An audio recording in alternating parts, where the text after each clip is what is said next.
Boa noite a todos e todas. Boa noite, professor Paulo Petri. Prazer Boa estar noite. contigo. Boa noite, o prazer é meu. Tudo certo? Então, estamos hoje começando as lives do Projeto Maio Vermelho do ano de 2023 e resolvemos pegar um assunto que nunca tinha sido abordado nas nossas campanhas, o que, de certa maneira, é uma dívida histórica do projeto. E hoje a gente vai tentar, então, fazer um curativo nessa falha que a gente teve. E, para isso, então, chamamos o professor Paulo Petri, que é professor da Universidade Federal do Rio Grande do Sul, tem formação em epidemiologia, tem sido visto com alguma frequência na mídia, em função da epidemia da dengue e da Covid, tem feito participações em alguns veículos de mídia. Então, a gente, conversando nos corredores da URGS, acabou se aproximando um pouco mais e trocando uma ideia. Eu achei que era o momento da gente finalmente, então, ter o olhar da epidemiologia para ver como é que a gente pode, de alguma forma, incorporar esses conhecimentos no que a gente tem feito. Eu acho que para a gente começar, a gente tem visto, né, se fala bastante em epidemiologia, mas às vezes eu tenho a sensação de que as pessoas não têm uma noção exata dos conceitos da epidemiologia, de como ela pode ajudar, quais seus objetivos e o papel dela, talvez comentando um pouquinho de início na pandemia da Covid e da dengue, o que podemos dizer, Petri? Bom, inicialmente eu gostaria, Vinícius, de te agradecer muito o convite. Eu acho que é uma oportunidade muito importante para participar com vocês desse projeto. Eu tenho aqui, particularmente, uma satisfação muito grande de conviver com o Vinícius, porque ele foi meu aluno, não é, Vinícius? E hoje eu vejo o Vinícius aí brilhando na área da especialidade e fico muito orgulhoso. Provavelmente não ajudei muito nessa formação, mas Ajudou. me orgulho muito de te ver aí nessa caminhada de tanto sucesso que tu tens feito. E também, Vinícius, por ser um tema tão importante, né? Nós falando de câncer, uma doença que leva à morte e que vocês trabalham aí com tanta propriedade, levando o nome da nossa universidade cada vez mais adiante. A nossa faculdade que vai fazer 125 anos e segue aí na ponta, né, das pesquisas, da formação, enfim. Então, fico muito feliz de estar aqui contigo, te agradeço muito por esse convite. Realmente, a epidemiologia, ela ganhou muito status e ganhou muita mídia, infelizmente, a partir da pandemia do Covid, que no Brasil matou mais de 700 mil pessoas, mais de 42 mil pessoas no estado. Eu, como sou ligado ao futebol, Vinícius, eu digo, é uma arena ou um Beira-Rio lotado de pessoas que perderam a vida. Então, foi algo que impactou muito. E a epidemiologia veio à tona justamente por suas características. A epidemiologia ela é uma disciplina fundamentalmente populacional. A epidemiologia não trata o indivíduo, ela reflete sobre as questões populacionais. Ela usa as ciências sociais para entender essas dinâmicas da sociedade, ela usa a estatística, a matemática, para ver as questões de probabilidades. A epidemiologia trabalha muito com probabilidades, e ela usa também as próprias ciências biológicas para entender o substrato humano, ou eventualmente até os animais, porque a população que a gente trabalha, ela pode ser humana, mas também pode ser animal. Então, a medicina veterinária, por exemplo, também usa a epidemiologia. Então, a característica da epidemiologia justamente é essa, é de ter um amplo espectro e trabalhar com populações. E trabalhar no sentido de descrever doenças, de mapear doenças num cenário macro, por exemplo, na Organização Mundial de Saúde se mapeia doenças em termos globais, e por isso a pandemia trouxe, né, esse termo veio à tona com o Covid, porque essa é a característica, né? Todos os continentes foram afetados pela doença, então ela é pandêmica quando atinge todos os continentes e todos os diferentes países, e a epidemiologia trabalha com dados para planejamento, por isso que eu te sugeri o nome de a epidemiologia como ferramenta de gestão, porque ao coletar dados e traduzir isso na informação, a epidemiologia subsidia políticas de saúde pública, e mais adiante eu posso ir dando alguns exemplos, mas eu acho que seria legal nós irmos batendo um papo aqui, tu vai me direcionando conforme o interesse, mas fundamentalmente é esse. A epidemiologia é uma ciência populacional, trabalha com as questões da saúde em grupos populacionais. Legal, bacana. Isso do status que tu trouxe, né, o status da epidemiologia no contexto da pandemia, a gente viu bastante, né, entre as pessoas que consideraram ou consideram ciência como um norteador das ações, a gente ouvia às vezes, mas o que os epidemiologistas estão dizendo que a gente tem que fazer, né? Vocês, epidemiologistas, viraram mais referência, não que não fossem antes, mas as pessoas começaram a enxergar mais o epidemiologista como um profissional que poderia trazer contribuições na questão da gestão desses problemas de saúde pública que a gente teve recentemente. E pensando nisso, eu te pergunto, então, de que maneira que a gente pode pedir ajuda para a epidemiologia, como é que ela pode nos ajudar a fazer essa gestão dessas questões de saúde? Isso é um tema extremamente importante, Vinícius. Tocaste num ponto bem sensível. Nós chamamos, e o pessoal que está aí nos assistindo, nós chamamos de notificação de doenças.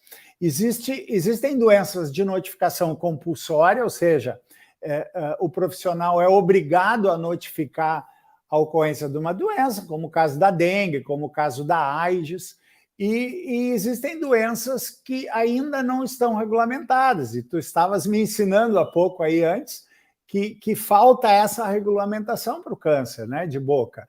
E isso é importantíssimo, porque nós chamamos de vigilância epidemiológica. É quando o epidemiologista tem acesso a bancos de dados e que sejam confiáveis, porque nós temos hoje no Brasil uma deficiência nesse sentido. Tanto é verdade que eu uso a metáfora do iceberg. Por exemplo, em relação ao Covid mesmo, e eu acho que eu posso extrapolar isso para o câncer de boca, nós vemos a ponta do iceberg. Nós perdemos de vista muitos casos, né? Então, por exemplo, o Covid, e eu, né, por atuar diretamente nisso, e realmente me envolvi muito, e me envolvo até hoje bastante nessas pandemias, nós perdemos muitos dados. Só para te dar um exemplo, hoje, com o autoteste, por exemplo, do Covid nas farmácias,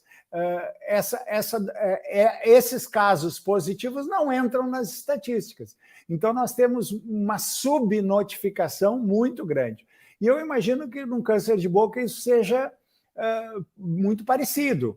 Então, seria importante criar um sistema de vigilância com a notificação compulsória, ou seja, obrigatoriamente notificar-se a doença, para que os profissionais da área, como vocês, consigam ter as estimativas mais adequadas. Então, por isso que a epidemiologia serve como uma ferramenta de gestão, porque ela vai subsidiar ações, né?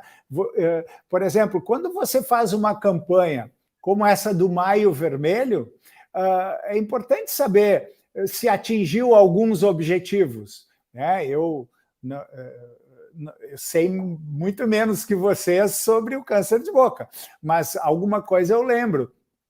Por exemplo, nós sabemos que existem alguns fatores de risco, etilismo, tabagismo.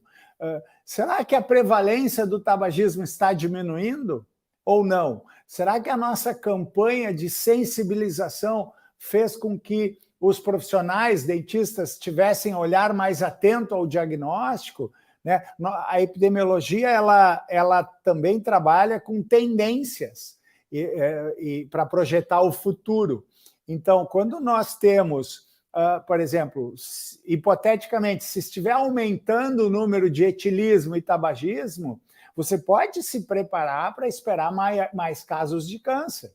Então, essa é, novamente, o papel da epidemiologia como ferramenta de gestão. É informar os profissionais das diferentes áreas para como fazer, organizar os serviços.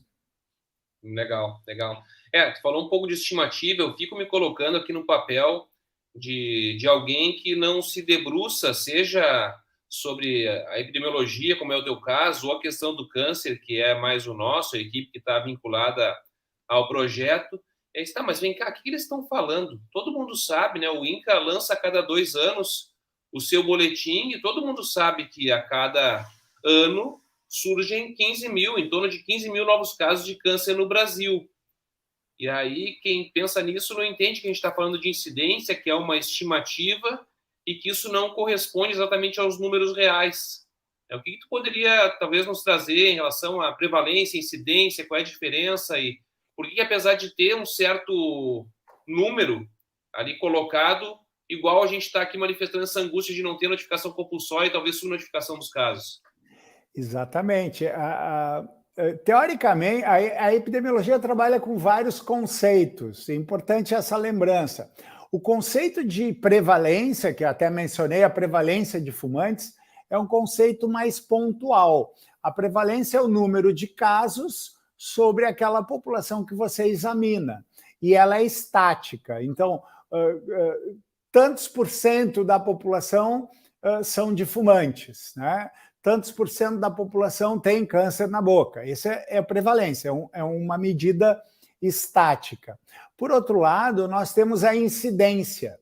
A incidência já é uma medida de novos casos. Então, é como se você acompanhasse uma população para estimar quantos novos casos do câncer de boca ou qualquer outro evento que você vai observar durante um ano.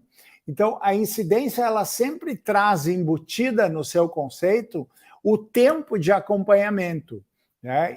Porque, veja bem, se 5% da população adoece em um mês ou em um ano, é completamente diferente. A incidência ela dá uma ideia de magnitude, de força da associação. Então, essa diferença é interessante. Mas ambas as medidas estão, Vinícius, também dependentes do número correto de casos. Então, aquela subnotificação, aquela pontinha do iceberg que eu comentei, ela também vale para essas medidas.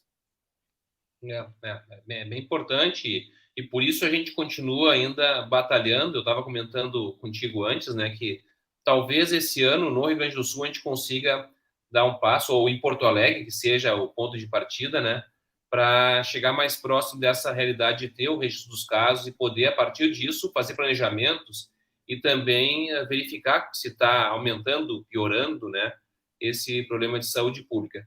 Tu tocou na questão do tabagismo, né? A gente sempre teve o nosso estado entre aqueles com o maior número de tabagistas. Não sei como é que está isso hoje, eu não revisei isso recentemente, mas essa era uma realidade frequente, assim.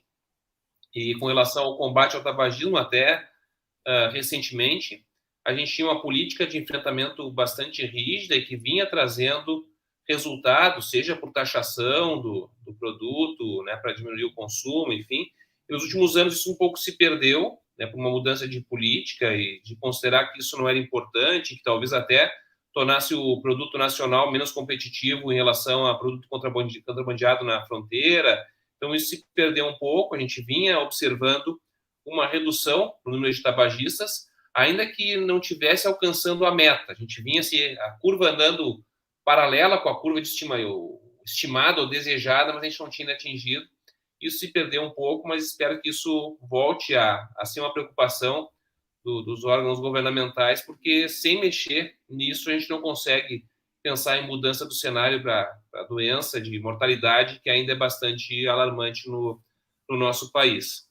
A gente comentou aí um pouquinho, já te passo a palavra, mas em relação a dengue, Covid, talvez sejam exemplos de enfrentamento mais bem sucedido de uma pandemia, no caso, mas não que o câncer seja uma pandemia, mas que talvez a gente possa trazer ou possa se inspirar de estratégias que foram utilizadas e trazer para o combate ao câncer de boca? Teria alguma sugestão? Existe algum caminho das pedras que a gente pode pensar quando vai estruturar uma estratégia?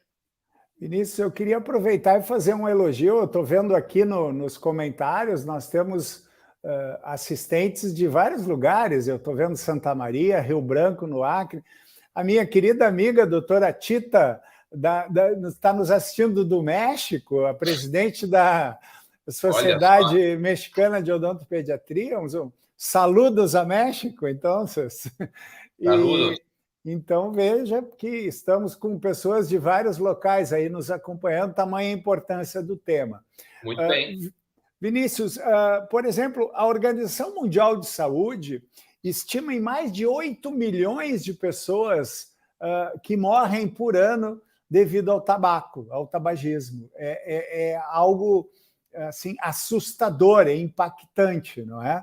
E a dengue, até ainda anteontem eu fiz um programa de televisão sobre a dengue, ela tem aumentado a sua participação em termos de casos e mortes, então começa a preocupar. Um pequeno parênteses, eu sei que não é exatamente o tema, mas existem 4 sorotipos da dengue. Então, teoricamente, uma pessoa pode ter 4 dengues, 4 vezes a dengue. E cada reinfecção de dengue ela tem sido mais importante, mais forte. Então, há uma preocupação em termos de tendência de que, à medida que nós tenhamos cada vez mais casos, a possibilidade de uma reinfecção vai aumentando. Então, isso é um problema que vai ser impactante. A Covid ela foi mais dramática pelo número de mortes em tão pouco tempo, mas também porque impactou a economia, né? Nós tivemos que ficar enclausurados, né? Nossas aulas na universidade pararam, depois tivemos que voltar online, mas durante muito tempo se ficou dentro de casa, né? Aqueles famosos lockdowns. O próprio futebol, que eu coordeno a Comissão de Medicina e Saúde da Federação Gaúcha de Futebol, o futebol parou, depois voltou sem público, então impactou de uma forma mais ampla a própria economia mundial, né? Então, isso trouxe um susto e as ações foram muito mais visíveis. Em relação ao câncer de boca, é uma doença silenciosa, é uma doença que também tem a sua mortalidade importante, porque eu sempre gosto de dizer, Vinícius, que a epidemiologia trabalha com números, mas esses números, quando são de mortes, são vidas que se perderam, são famílias que foram impactadas por isso. Há uns dias atrás, eu fiz um programa de televisão e tive que discutir com um pediatra que era contra as vacinas do Covid para criança, porque poucas crianças morriam. Eu disse, meu Deus, e se for a tua criança que morre? Então, esse pouco é estatístico, né? Mas quando nós vamos para a vida real, é uma família que perde uma criança, isso é importante, né? Enfim, então eu acho que nós devíamos, assim, a minha sugestão seria trabalhar em termos de entidades, e aí vocês que estão capitaneando esse processo do câncer de boca, no sentido de torná-la uma doença de notificação compulsória. E, de uma forma mais ampla, no Brasil, de uma forma geral, procurar melhorar o sistema de vigilância epidemiológica, ou seja, nós precisamos saber mais exatamente, não só como estimativa. Você mesmo estava me dizendo, Vinícius, que muitas vezes você vai conversar com algum gestor e ele pergunta, e quantos casos? E a gente não tem isso correto, né? Então, nós temos no Brasil o Sistema Nacional de Nascidos Vivos, o SIM, que é de mortalidade. Esses sistemas de vigilância são extremamente importantes para que as pessoas tenham a consciência de que é, sim, uma doença extremamente importante. Até eu acho que em relação ao câncer de boca, de alguma forma, pelo SIM, a gente consegue identificar, mas aí tem também uma certa distorção, que a gente só identifica os que realmente morreram em função da doença. E outra coisa que acaba sendo um problema, digamos assim, um possível gerador de distorção é que daqui a pouco ele tem um câncer de boca, mas a causa mortes que foi registrada lá não tem relação direta com o câncer de boca, porque ficando debilitado e morreu por outro motivo. Isso pode escapar na hora de fazer um levantamento, porque o CID foi outro, né? O atestado de óbito, ele é de fundamental importância nesses momentos, porque isso pode ocorrer, né? O mau preenchimento de um atestado, ele vai impactar negativamente na estatística. Então, seria fundamental que houvesse esses treinamentos, né? Outra coisa que eu hoje recolhi durante a tarde aí para a nossa conversa é que, por exemplo, 80% dos fumantes estão em países de baixa renda, né? Em estratos populacionais de baixa renda. Então, acho que nós já temos alguns dados, embora não perfeitos, não exatos, alguns caminhos a trilhar. E a educação em saúde, ela se mostra fundamental. E esse também foi o papel. Eu, como epidemiologista, fiz, então, inúmeros programas, e tenho feito ainda, de repercussão nacional e até internacional, trazendo a nossa realidade, porque isso educa as pessoas, né? Eu digo, Vinícius, nós temos muitas doenças, e o câncer de boca é uma, que tem lá as suas causas, a sua etiopatogenia definida, nós sabemos, mas elas têm, e aí eu posso incluir, são doenças absolutamente diferentes, mas a gente pode colocar a AIDS, a gente pode colocar a própria dengue, a Covid, o câncer de boca, o câncer de uma maneira geral. Essas doenças têm um caráter comportamental muito forte, ou seja, nós diminuindo fatores de risco, nós impactamos na diminuição da incidência e da mortalidade. Eu lembro da AIDS, na década de 80, quando se começou a notificar casos, não se sabia que era uma doença sexualmente transmissível. Hoje é o óbvio do óbvio, ninguém questiona, mas são estudos epidemiológicos que deram início a esse conhecimento. A epidemiologia também tem esse papel de desvendar os mecanismos etiológicos das diferentes doenças. Então, bom, quando se descobriu na época, hoje, como eu disse, é o óbvio, mas quando se descobriu que era uma doença sexualmente transmissível, as medidas de saúde pública, as campanhas foram no sentido de usar preservativos. Depois, quando se descobriu, por exemplo, que também era uma doença que se transmitia pelo sangue, a obrigatoriedade do teste do sangue. Eu sei que todo mundo sabe isso, eu só estou lembrando que são passos que a ciência vem construindo para elucidar os mecanismos causais das doenças, né? A própria dengue, né, que é uma arbovirose, né, é uma doença que vem dos insetos, né, do mosquito. A zika, a chikungunya, que é do mesmo mosquito, o Aedes aegypti, se descobriu lá pelas tantas que a zika ela trazia a microcefalia nos bebês. Se a mamãe, no primeiro trimestre de gestação, contraísse a doença, o bebê corria alto risco, a probabilidade de vir a ter uma microcefalia era muito grande. Então, esse é o papel, de novo, da epidemiologia, de ir instrumentalizando o gestor para as medidas de saúde pública.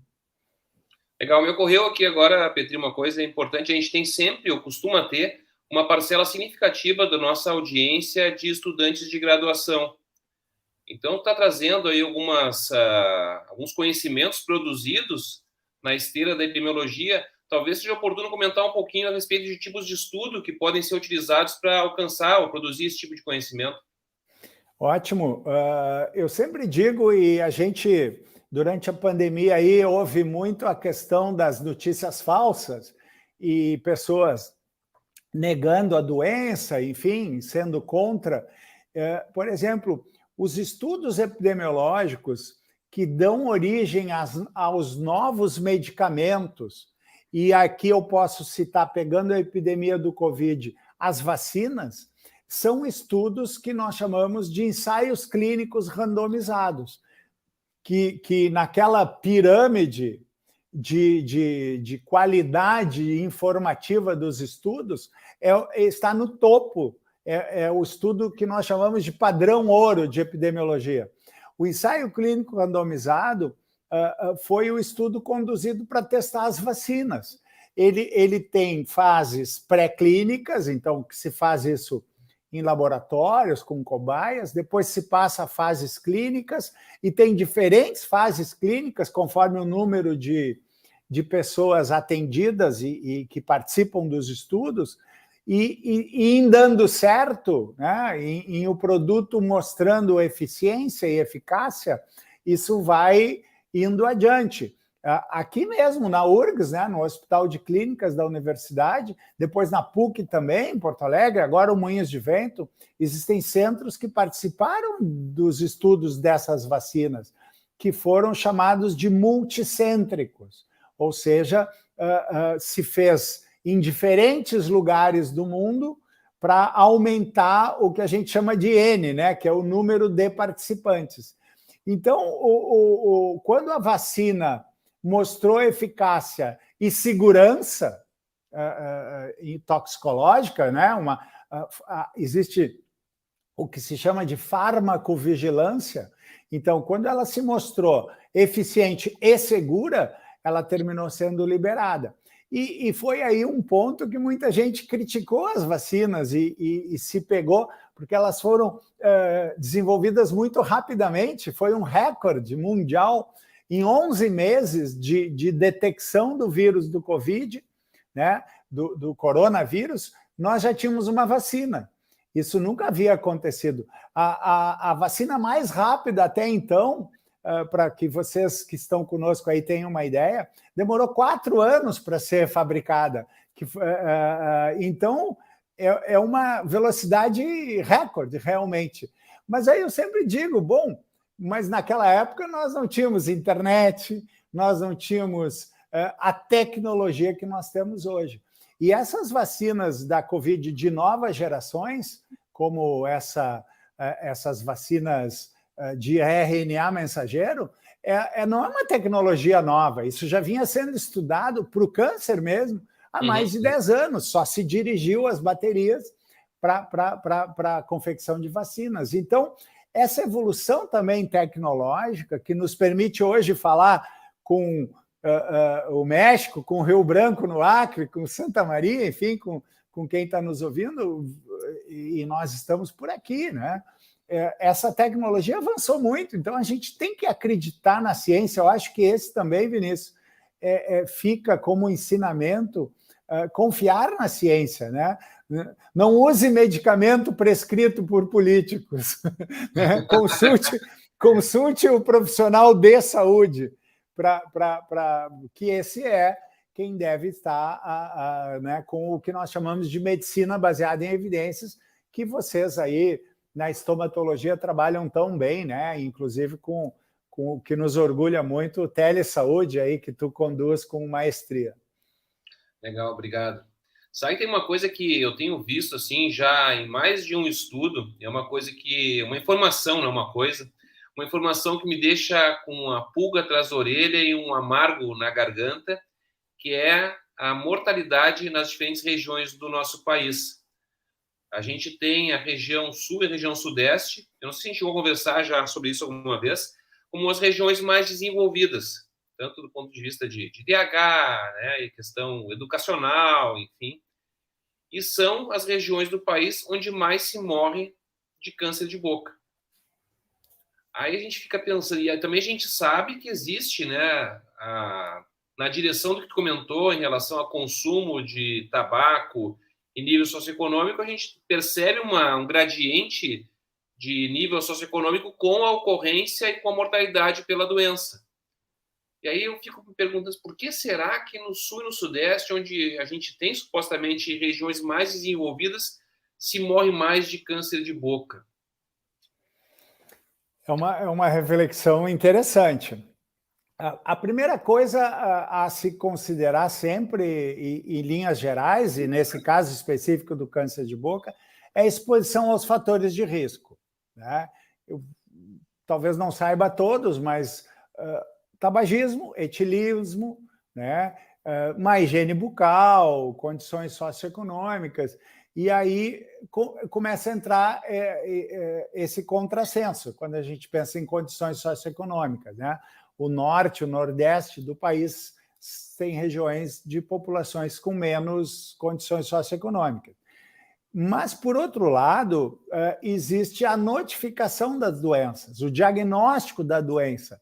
E essa subnotificação que eu havia mencionado lá atrás, ela é universal, ela abrange o país inteiro, mas ela abrange com mais força também o norte e o nordeste. Então, o fato de nós termos um número de casos relatados com maior intensidade na região sul e sudeste, pode ser que seja em função de que nós diagnosticamos mais e notificamos mais. Então, não necessariamente nós tenhamos mais casos em termos proporcionais à população. E outras coisas, quando se compara, Vinícius, e aí tu falaste nos tipos de estudo, existe um estudo chamado ecológico, que são aqueles que comparam populações. Quando nós estamos falando da região norte do Brasil com a região sul, ou sudeste, ou centro-oeste, ou nordeste, nós estamos falando de estudos ecológicos. E aí também, às vezes, há que se considerar a faixa etária da população, né? Porque existem doenças em que a idade ela é preponderante na ocorrência de casos, né? O próprio Covid, né? Ela matou muito mais as pessoas idosas, porque com o sistema imunológico menos eficiente, do que jovens. Então, se a estrutura etária da população difere, às vezes também isso vai interferir na mortalidade, nos índices de mortalidade, né? Então, os países que têm populações mais velhas, eles tendem a ter uma mortalidade maior, porque na curva da vida, em algum momento, tem que se morrer, e normalmente é um indicador, inclusive, de desenvolvimento humano, que tu citaste aí, a idade, né? A mortalidade infantil tem que ser baixa, mas ela vai aumentar na terceira idade, porque, né, nós morremos um dia e com quantos mais idade morremos, melhor foi a vida, mas, entre aspas, se enfrentou mais anos de vida. Então, essa é a estrutura etária. Mas, em relação ao Brasil, eu acho que fundamental é a notificação. Por isso, essa discrepância norte, nordeste, sul, sudoeste. Sim, eu acho que sim, acho que pode ser um caminho. Também não sei se daqui a pouco no sul e no sudeste, na média, IDH ou renda per capita seja maior do que na região norte, por exemplo, mas talvez a diferença, a discrepância, a distribuição de renda talvez seja mais desigual, né? Então, talvez... Exato. Isso em epidemiologia nós chamamos de avaliar os estratos populacionais, né? Quando se joga o dado inteiro, ele pode estar mascarando algumas desigualdades que você olharia no extrato, né? De uma forma geral, as populações com condições socioeconômicas mais baixas, elas agrupam mais doenças. Sim. Porque isso é complexo. Eu trouxe um olhar bem de epidemiologista, né? Eu te fiz uma pergunta tentando assim, pensar, olhar para um fator só, e tu respondeu, né, brilhantemente, não, mas tu não pode olhar só para um fator em cima de uma doença que é super complexa e tem vários cofatores que atuam em conjunto e que devem ser levados em consideração, né, para ter uma resposta mais bem direcionada. Eu acho que é bem por aí mesmo. Eu tinha uma pergunta aqui para te fazer, que era assim, se a gente pudesse, a gente começou com o Maio Vermelho em 2011, dando esse nome e muito pensando em juntar forças que já se moviam pelo Estado fazendo ações, mas isso acontecia de maneira isolada, sem ter um nome, sem ter uma cara, sem ter uma identidade visual, como a gente tem em outras campanhas, como o alvo do câncer da mama, que a gente sempre cita como uma inspiração. E a gente queria criar uma identidade, queria criar um nome para começar a difundir mais o conhecimento a respeito da doença. E a gente foi fazendo do jeito que conseguiu, e no início fazia muito campanhas de examinar a população, que se chama rastreamento de massa, né, e que é muito criticado pela literatura, que não seria custo efetivo, enfim.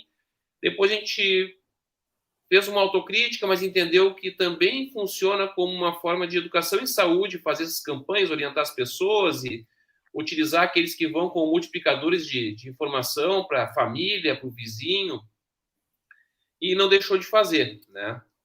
Mas avançou muito mais nas campanhas de educação, pensando em educação permanente dos profissionais para torná-los mais capacitados, como o nome diz, capacitação, e também confiantes para enfrentar a doença, né? Que no mundo, no Brasil e no mundo, a gente percebe que não é bem o terreno que o dentista se sente mais confortável, a questão das lesões que se manifestam na boca, né? Se a gente pudesse voltar no tempo, tu comentou da notificação compulsória, nisso, né, estamos de total acordo, mas que mais que a gente poderia usar se pudesse voltar no tempo e começar de novo? E a gente fosse te contratar como consultor, o que tu nos diria assim, em relação às campanhas? De uma forma geral, Vinícius, eu estou de acordo contigo. Eu acho que esses exames de massa, né, esse rastreamento, ele pode ter pouco resultado prático de detecção de câncer, mas ele traz, junto a ele, uma lição e um alerta importante. Então, eu acho que vocês estão muito certos, né? Mais do que encontrar casos, é fundamental a conscientização. Então, eu acho que o investimento, embora seja difícil, é muito fácil falar, né? Mas o difícil de executar é na questão da educação em saúde, realmente. E aí ela tem duas vertentes, a populacional, em termos de atingir as pessoas, tentando reduzir a exposição aos fatores de risco, por exemplo, né, que nós já mencionamos, e, por outro lado, a educação de profissionais. Agora eu estou lembrando de uma frase que eu usei algumas vezes em aula, não sei se tu concordas, pode discordar, tranquilo, mas eu dizia que muitas vezes o dentista, na faculdade, ele conhece o câncer de boca, através de seus professores, enfim. Mas algum tempo depois de formado, ele quando encontra, não reconhece. E conhece, mas não reconhece. Porque, como não é tão... a incidência não é do dia a dia do diagnóstico, muitas vezes pode passar desapercebido. Então, acho que é importante também a educação continuada de profissionais, além da conscientização de população.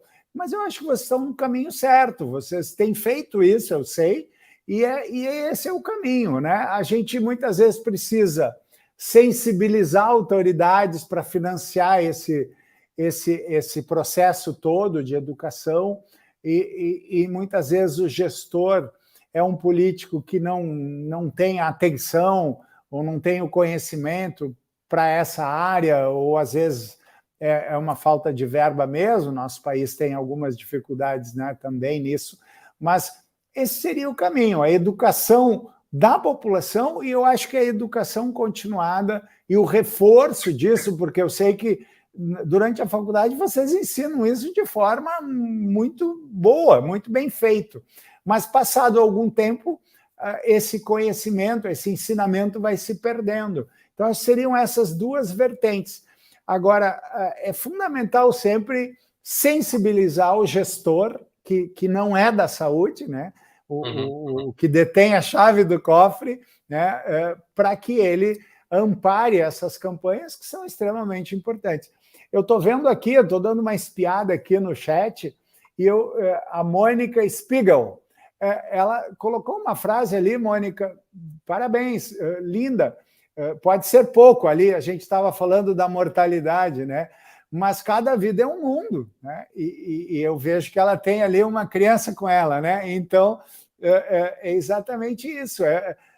A gente precisa sensibilizar os gestores de que cada vida é um mundo, ou seja, salvar uma vida já é uma missão bastante nobre e importante que essas campanhas tenham mais apoio. E é interessante, né? Não é bonito, mas é interessante também entender que doenças como o câncer que a gente está trazendo, ou os diferentes tipos de câncer, ou vamos falar de doenças neurodegenerativas como o Alzheimer e outras tantas, elas organicamente elas afetam uma pessoa, mas emocionalmente elas já levam ali 4, 5, 10 da família que vão viver aquela doença junto e vão sofrer. Então tem um agravo que vai muito além do número que vai para a notificação de mortalidade, né? Então isso é uma coisa que a gente tem que levar em consideração. Tu comentou uma coisa bem interessante, Petri, que é a questão de, mas vocês ensinam isso, né? Eu sei que vocês ensinam e depois a gente vê que talvez isso não tenha uma repercussão na prática profissional do dentista, né, dos dentistas, depois que estão no mercado de trabalho.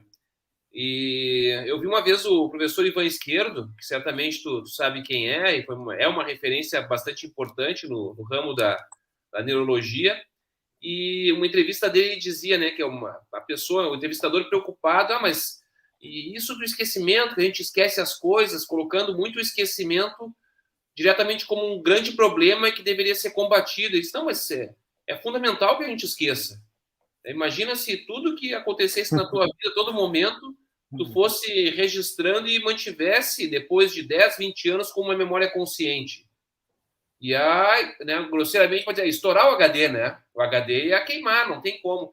Então, ele dizia que é importante o cérebro esquecer algumas coisas que não são tão acessadas, para disponibilizar espaço para colocar novas informações, novos registros de memória.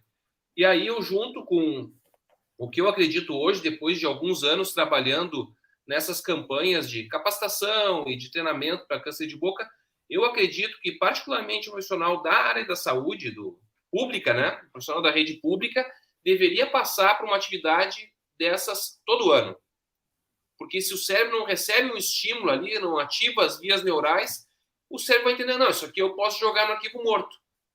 E aí vai ficando no esquecimento. Diagnóstico requer muito treinamento. E a gente que está fazendo isso há 10, 20 anos, a gente também, às vezes, dá uma patinada, a gente não sabe tudo, e é só o treinamento e a repetição que vai nos dando mais segurança e aumenta o índice de assertividade. E, sobretudo, respeitar as rotinas, né? O passo a passo, quer dizer, chato, é enfadonho fazer aquela anamnese detalhada. Né? Uma vez eu trabalhava na rede pública em Alvorada, isso é muito engraçado, eu sempre conto. Eu fazia céu de estômago em Alvorada. Tinha uma THD muito querida, que trabalhava comigo. Quando era a primeira consulta, né? Ela olhava lá, primeira consulta, vou lá lavar instrumental que vai demorar. E aí ela saía rindo, né? Debochando. E até pacientes chegaram, às vezes, a dizer assim, doutor, seguinte, eu estou gostando da conversa, o senhor é muito simpático, mas vamos logo para o que interessa. Isso naquela coisa de, assim, enquanto o dentista não está dentro da boca do paciente, não está fazendo nada. É verdade. E aí eu, de novo, faço um outro link, né? Tu está aqui, um dentista, né, que já falou que tem participado de interações, entrevistas a respeito de dengue, de Covid, que não são temas tão diretamente relacionados à boca. Já comentou da tua participação na medicina esportiva, e daqui a pouco, não, vou pensar em contratura, em distensão, mas dentista? O que o dentista está se metendo? E é exatamente esse olhar da epidemiologia, que é um olhar mais abrangente, que não entende só ali a boca, entende, né, o todo do indivíduo e a relação entre os indivíduos, como tu disse, que é a característica da epidemiologia. Aí eu te pergunto, né? Daqui a pouco eu posso me entusiasmar e chegar a te contratar como consultor. Tu vê que eu tô batalhando essa ideia, né? Tá agora. Petri, cara, é o seguinte, eu acho que a gente tem que pensar, a solução é a gente fazer um hospital do câncer de boca. Como tu imagina, assim, que essa ideia dialoga com os princípios da epidemiologia? Tu acha que faz sentido? Tu acha que não é o caminho? O que tu pensa? Eu acho que sim, uma vez que é aquela questão, de novo, da demanda. Se o problema demanda a atenção, e a gente já comentou que são doenças que levam à morte, portanto são importantes, eu acho que seria um centro de referência. Nós temos alguns centros de diagnóstico já, não é? O paciente vai para o diagnóstico, e tu lembraste mais uma vez a importância disso, né? Nós sempre dividimos em 3 grandes grupos: prevenção, diagnóstico e tratamento. Né? A prevenção, e aí o pessoal que está nos acompanhando está lembrando, a prevenção é a promoção de saúde, a redução da exposição aos fatores de risco, é aquele componente comportamental que eu falei, né? Quando já citei AIDS e citei, por exemplo, o Covid, uso de máscara, não aglomerar, ventilar ambiente, agora com a dengue, cuidar os criadores dos mosquitos, não deixar a água parada, enfim, tudo isso é promoção de saúde. Essa é uma parte que vem antes e que impacta, em termos epidemiológicos, é o que impacta mais, porque é o que abrange mais pessoas. Não é? Então, é a promoção de saúde que deveria ser o foco. Mas nós não podemos só pensar em promoção de saúde quando a gente já tem doentes. Né? E aí o Hospital do Câncer de Boca, né, onde haja um centro de referência até mesmo para o diagnóstico, né, Vinícius? Aqueles que buscam vocês pelo telesaúde, que se socorrem do especialista. Eu acho que tu usaste uma frase super importante que eu costumo usar também. Nós não sabemos tudo e não somos obrigados a saber tudo. Nós somos obrigados a prestar atenção em tudo e procurar ajuda das pessoas que trabalham nas diferentes áreas. Então, hoje, se eu me deparar com uma lesão de boca duvidosa, eu posso não saber, mas eu tenho a quem recorrer. Eu vou pedir para o Vinícius me ajudar, vou pedir para alguém da área. Então, essa sim acho que é a obrigação de um profissional de saúde consciente.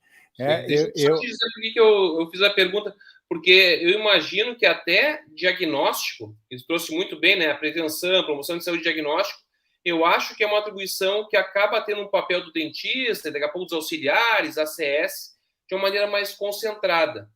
Mas quando a gente chega em tratamento, o tratamento do câncer não é atribuição do dentista. Então, eu penso, né, como a gente vê em alguns lugares, né, pelo mundo, aí, até em São Paulo tem o ICESP, por exemplo, Instituto do Câncer do Estado de São Paulo, onde é um centro de tratamento do câncer, e aí o dentista está inserido não só pela questão do câncer de boca, mas para dar suporte também aos outros tipos de câncer que eventualmente implicam em alterações da boca, mas um instituto de câncer isoladamente não me parece fazer tanto sentido, sabe? Porque não vai botar um aparelho de radioterapia só para o câncer de boca. Esse aparelho vai girar para os diferentes tipos de câncer que tem esse tipo de terapêutica, entende?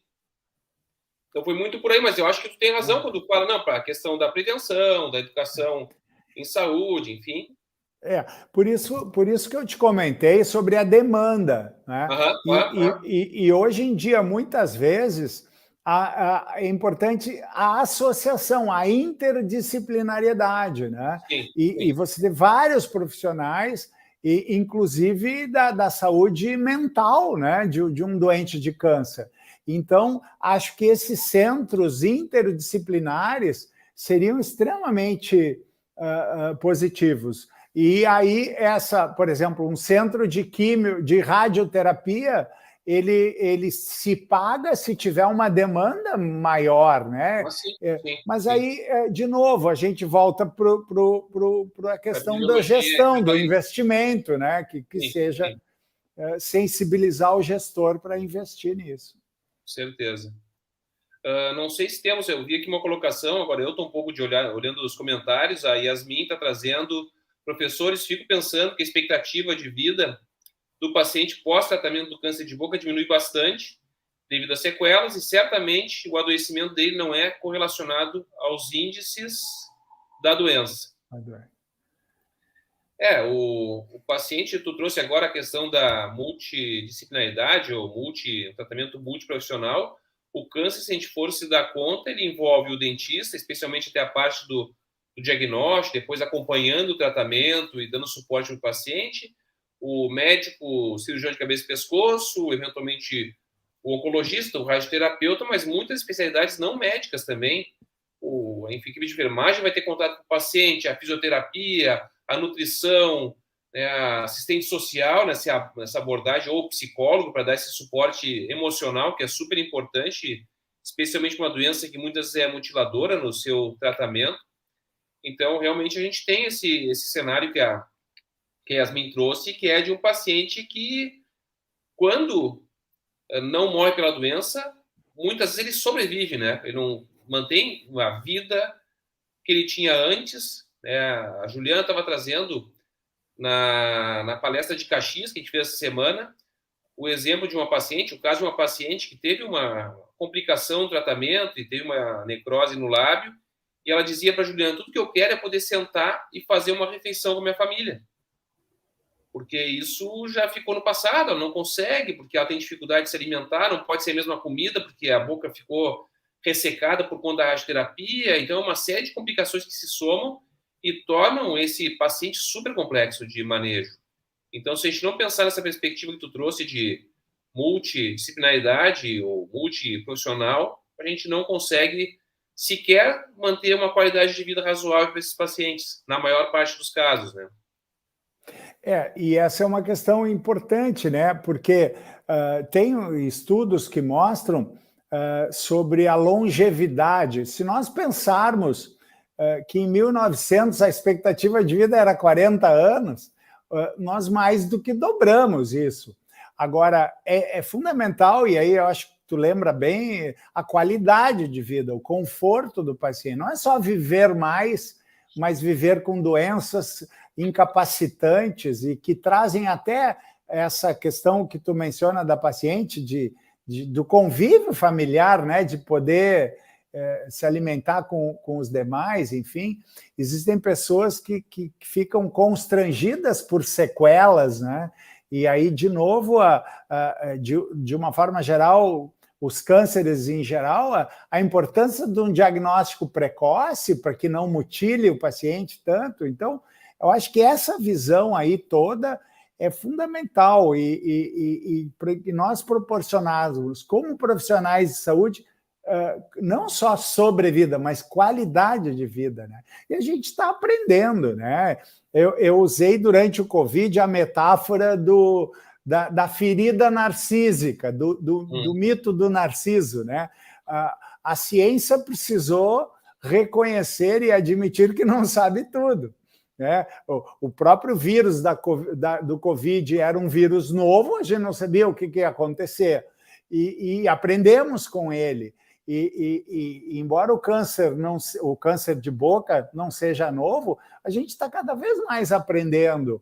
A própria consciência da interdisciplinariedade, né, da saúde mental, como isso tudo é importante. Então, acho que uma ação entre diferentes profissionais, tentando sensibilizar gestores, tentando fazer a promoção de saúde, a educação em saúde, é um contexto todo que a gente tem que trabalhar, sem dúvida. Eu tinha aqui uma outra questão que também nos tira o sono já há alguns anos, e acho que já é a última que eu tenho, a gente está quase estourando o nosso tempo, que é a questão da estratégia para a gente conseguir alcançar a população. E se a gente, de novo, né, volta à questão do gradiente social ali. E a gente vai pensar em um extrato da população que talvez não tenha acesso à internet, como levar a informação a respeito da doença para essa faixa da população? O que a epidemiologia pode nos acolher nesse sentido, acudir? Essa é uma questão bem delicada, né? Porque se a gente está falando de pessoas com condições socioeconômicas mais baixas, tu pegasse o caminho, né? Nós, via internet, é sempre mais difícil. Eu aprendi muito durante a pandemia, participando de programas diversos de televisão, que a televisão aberta ela é um canhão muito forte, muito poderoso, muito potente para atingir as camadas menos favorecidas, vamos dizer assim, em termos de educacionais e até mesmo econômicos. Então, talvez seja por aí, campanhas governamentais que atinjam a população via TVs abertas. A gente mesmo sentiu durante a pandemia a falta das campanhas educativas pró-vacinas. A cobertura vacinal, Vinícius e quem nos acompanha, é dramático. Com a pandemia do Covid, houve uma polarização até política, de brigas, disso e daquilo, mas é tão dramático isso que nós não estamos atingindo a cobertura vacinal nem mesmo para o sarampo, nem mesmo para a poliomielite. Imagina os pais deixando de vacinar crianças para poliomielite. Então, isso é extremamente grave. E é importante que o país tome consciência de que quão fundamental é esse tipo de campanha para atingir a população. E acho que talvez o caminho seja também usar as TVs abertas. O Zé Gotinha foi, né, ressuscitaram o Zé Gotinha lá pelas tantas, porque isso tem impacto, né? Eu acho que é mais por aí. Via internet pode ser que o alcance seja mais limitado. Legal, legal. Estamos batalhando por isso, né? Até vou te fazer, em nome da equipe, aqui o agradecimento. Não encerrando a palestra, mas porque a gente tocou nessa questão das mídias e tu nos deu um apoio importante esse ano, nos abrindo, né, caminhos para acessar talvez canais de divulgação mais importantes. A gente está ainda batalhando nisso, já conseguiu alguma coisa, e acho sim que pode ter um resultado legal, né? Até pensei também em rádio, já falei algumas vezes para rádios, né? Acho que a São Sebastião do Caí, eu tive agora uma oferta esses dias de falar lá para uma rádio. A gente está também pensando em usar rádio, que muita gente escuta rádio ainda, né? Além das pessoas que gostam de futebol e escutam o jogo na rádio, tem muita gente que ainda está vinculada a esse tipo de veículo, né? Deixa eu ver se a gente tem mais alguma pergunta. Eu vou dar uma olhada no nosso chat. A Juliana Romanini está fazendo agradecimento pela oportunidade de a gente ter aqui. Petri, te agradeço, então, mais uma vez. Maria Gabriela está no nosso backstage, pode ir lançando algumas mensagens para a gente já encaminhando o final. Obrigado, Mônica. Também é sempre importante contar contigo. Legal.